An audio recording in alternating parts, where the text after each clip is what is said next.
Yes, speaking of Greg O'Connor and Brett Hudson, we're hoping that they will both join us to discuss what is now an extraordinary head-to-head in that electorate after 6. But why is Peter Dunne going, and what is his perspective on it all looking back? I asked him exactly that a few minutes after he announced his resignation.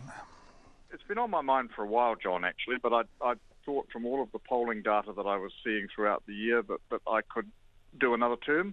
And it's really only been in the last few weeks, as the wider political environment has shifted a bit, that it became clear that there was a mood for change, and that people now saw change as a possibility, and I didn't feature in that. So it just seemed to me to be the logical time to say, I respect the electorate's view, and if they wish to select a new electorate MP, then they should have that opportunity. So that's a very matter-of-fact assessment of what the polls were telling you. In other words, the odds were stacked against you in terms of retaining the seat, was it? I wouldn't have gone quite that far. It was going to be a battle, and I felt after 33 years that, the question was, did I really want to go through the battle once more? And I came to the conclusion after talking with my family extensively and those closest to me that probably enough was enough, and it's time to get on with the rest of my life. So you talked to the family and people close to you. Did you talk to Bill English?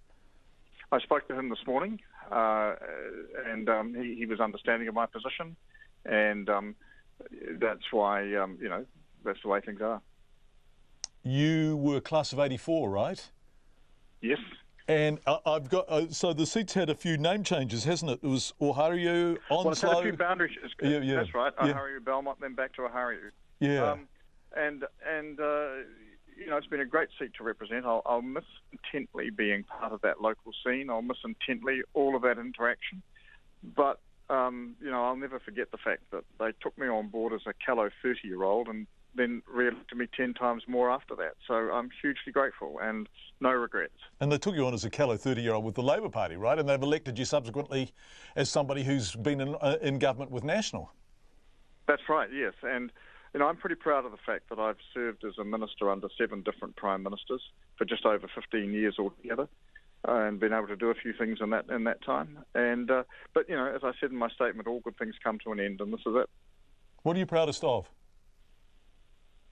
Oh, a number of things, really. I think I'm probably this year I'm very proud to have finally brought the fire service together under Fire and Emergency New Zealand. People have tried to do that for 70 years. I was able to do it. I'm proud of work that I've done around drug policy, moving us in the direction of a more modern and health-centred drug policy. But there's a lot more work to do, and that will be for someone else to pick up, but I'll be keeping an eye on things from afar. Boy, drugs are difficult to get right, aren't they? Because... and you and I dealt with each other a lot during the synthetics and the move against them. And now, are you looking at that and thinking, bugger? No, I'm thinking, well, to some extent, I'm thinking that was a moment in time where if we'd stuck to our guns, we wouldn't be having some of the problems we've got now. And I think that most people now realise in hindsight that we perhaps overreacted to a bit of media-induced panic. But having said that, I think it was the right call, the original moves that we made. And as I say, I think had we had that regime in place now, we wouldn't be having the current problems where we've seen so many people dying from illegally unregulated product being made available. This is a separate conversation from your career, and I'd like to return to it. But I do want to ask you, given people are always going to take drugs, how do we get the control of them right so that there is some measure of rational availability of substances that people know are safe, relatively? Yeah, I think the only way, really, and particularly for the less dangerous drugs, is to have some form of regulated market. And that's really what I've been arguing for and trying to nudge towards. I think for the more serious and damaging drugs, that's always going to be difficult because no tolerance is going to work. But we know from the experience with alcohol that prohibition over the years doesn't work. You've got to take a moderate, a balanced approach and try and work out the best way of, if you like, signalling disapproval, but respecting the fact that people will, so that they can do so safely and not at risk to themselves. And does that include cannabis? Yes, it does. So what should cannabis law look like in New Zealand? Well, I've said this for quite a while now. I think we should move to treat cannabis, the real cannabis, the same way as we do synthetic drugs, put them under the Psychoactive Substances Act, test them for their level of risk, and if they pass a sufficiently low-risk test, then make them available on a highly regulated basis to persons over the age of 18. Is there a political will for that to happen? No, there's not.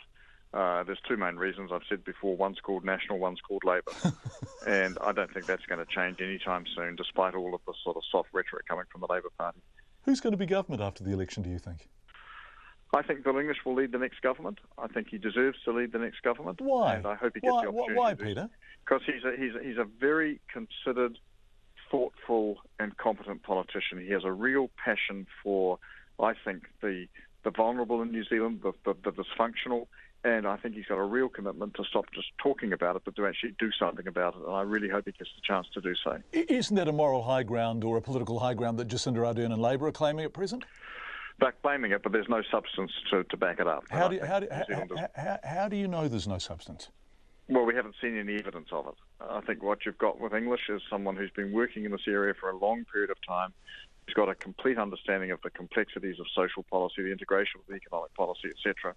And I think I would rely on him to be able to deliver progress. So if you had been re-elected in the electorate that you have served in one form or other, given the odd boundary change since 1984, you would very much have given your vote to National again? Yes, I would. So this is a loss to National, isn't it? Well, you could argue that. I think that National will win the Ohariu seat in my absence. But, you could argue that I'm one down. But look, there's a lot of ground to play out. So you think that without you taking the vote from National and the kind of deal that you've been operating in the electorate, that Brett Hudson will win the seat against Greg O'Connor? I think I do. And he's a good local person. And I think he's got far more local contact than any of the other candidates. And I think he deserves it. Who was with you in the class of 84 that's still there? Trevor Mallard? He's the last one. I think Annette King's retiring. And Annette King, forgive me for interrupting, but Annette King wasn't continuous. She lost it. I think she lost. That's right, yes. She lost for a term. I'm the only one that's been there continuously since 1984. And are you still mates? Oh, yes and no. So, not really, but I'm not really close to anyone here.